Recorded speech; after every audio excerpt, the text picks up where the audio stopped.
చెయ్యండి అని వాళ్ళని రెచ్చగొట్టే పరిస్థితుల్లో ఉన్నాం. దయచేసి సార్ చంద్రబాబు సార్ ఇలాంటి వాళ్ళని వెంటనే మీరు శిక్షించి వీళ్ళ కేసులు పెట్టి లోపల బొక్కలు తొయ్యాలని, ఇలాంటి వాళ్ళ సైతం వాళ్ళ మాటలు విని గ్రామాల్లో కూడా రెచ్చిపోతారు.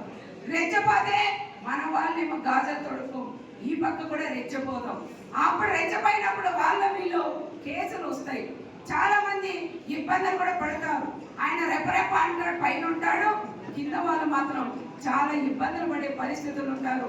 కేసులు పడి కోర్టు చుట్టూ తిరగలేక చాలా మంది నష్టపోతారని ప్రత్యేకంగా చంద్రబాబు సార్ కూడా చెప్పి ఆయన వాయిస్ ఆ ప్రభుత్వం వైఎస్ఆర్ ప్రభుత్వం ఉన్నప్పుడు మా చిన్న కార్యకర్త గాని ఎవరైనా గరుడు పెట్టి వాట్సాప్ లో పెడితే పోలీసులు తీసుకెళ్లి బట్టలు ఒట్టేసి కొట్టిన రోజులు మా కళ్ళకు కనపడుతున్నాయని చంద్రబాబు నాయుడు గారు కూడా మేము చెప్తున్నాం.